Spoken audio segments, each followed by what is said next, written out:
Hello everyone. तो आज हम लोग पढ़ेंगे क्लास 10th का हिस्ट्री चैप्टर 3, जिसका नाम है भूमंडलीकरण, विश्व का बनना। भूमंडलीकरण इसका मतलब होता है एक देश से दूसरे देश में भूमि को जोड़ना।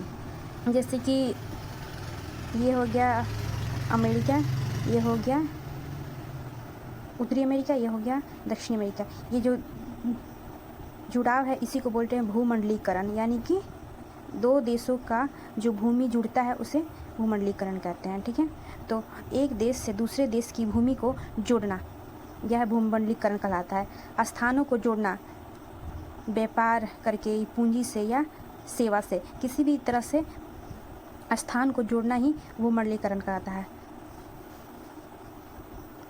तो सबसे पहले यह टॉपिक है कि आधुनिक युग से पहले। तो आधुनिक युग से पहले मतलब कि जो बहुत टाइम पहले का बात है, जब एंसेंट से पहले का बात है, मतलब प्राचीन समय से ही यात्री, व्यापारी, पुजारी, तीर्थयात्री लंबी दूरी यात्रा करते थे। जो पहले के लोग थे वो यात्रा करते थे, उस यात्रा में व्यापारी भी थे, पुजारी लोग थे, तीर्थयात्री लंबा दूरी तय करते थे, मतलब एक देश से दूसरे देश जाते थे।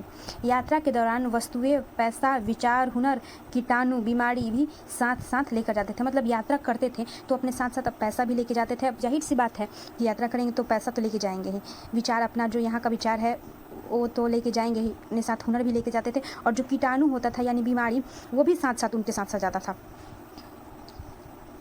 मालदीव के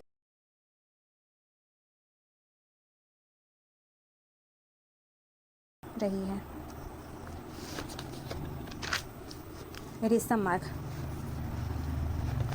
अगला टॉपिक है रेशम मार्ग। रेशम मार्ग, सिल्क रूट इसको कहते हैं। एशिया को यूरोप से और उत्तरी अफ्रीका से जोड़ते थे। ये सिल्क रूट जो है वो एशिया को यूरोप से और उत्तरी अफ्रीका से जोड़ते थे। जल स्थल में के रास्ते, जो ये रेशम मार्ग थे वो जल के भी द्वारा और स्थल के भी द्वारा जोड़ा जाता था। कैसे, आइए मतलब मैप के द्वारा समझते हैं। यहाँ पे है भारत, यहाँ पे चीन है, यहाँ पे पर्शिया है, यहाँ पे अरेबिया है, यहाँ पे दक्षिण अफ्रीका, यहाँ पे यूरोप है। तो जो चीन था, उस जहाँ जो सिल्क रेशम मार्ग था वो जैसे रेशम चीन में ज़्यादा होता था, तो यहीं से रास्ता होता था यहाँ चीन द्वारा ये ऐसे जाता था यूरोप, ऐसे यूरोप जाता था स्थल मार्ग से, और यही इधर से जाता था जो समुद्र मार्ग था, इधर से ये दक्षिण अफ्रीका जाता था। ये स्थल मार्ग, और ये हुआ जल मार्ग से जाता था, और इधर से ऐसे भारत में यहाँ पे आता था। ऐसे ही करके पूरा जगह जाता था। इस मार्ग से सामानों के साथ साथ विचार का भी आदान प्रदान होता था। तो यह रास्ता है, इसी से चाइना वाले लोग इधर आते थे, यूरोप वाले लोग इधर जाते थे। इससे उन लोगों का विचार इधर और इनका विचार उधर आदान प्रदान होता था। बौद्ध उपदेशक, ईसाई मिशनरी, मुस्लिम उपदेशक भी यात्रा करते थे। जो बौद्ध उपदेशक होते थे या फिर ईसाई मशीनरी, मुस्लिम उपदेशक भी यात्रा करते थे, और चीनी पादरी भी जाते थे इसी रास्ते से। भारत व दक्षिण पूर्व एशिया के कपड़े व मसाले भी जाते थे। जो भारत है उन सब से, वहाँ से मसाले या कपड़े भी जाते थे। उद्योग से सोना इधर से सोना चांदी, यूरोपियन सोना चांदी आता था। मतलब इन सब देशों से यहाँ पे सोना चांदी आता था, और यहाँ से मसाला और कपड़े इधर जाते थे। नेक्स्ट टॉपिक है स्पैगेटी और आलू। आलू, सोयाबीन, मूंगफली, मक्का, मिर्च, शकरकंद आदि का परिचय कोलंबस ने किया था। जो कोलंबस है, जो अमेरिका का खोज किया था, उसी ने ये सब का भी पहचान किया था। आलू, सोयाबीन, मूंगफली, मक्का, मिर्च, शकरकंद आदि का इन्होंने ही परिचय दिया था। नूडल्स जो थे वो चीन से पश्चिम में पहुंचा। जो नूडल्स थे, जो आज के समय में हम लोग मैगी बोलते हैं या फिर चाउमीन बोलते हैं, वो चीन से आया था सबसे पहले।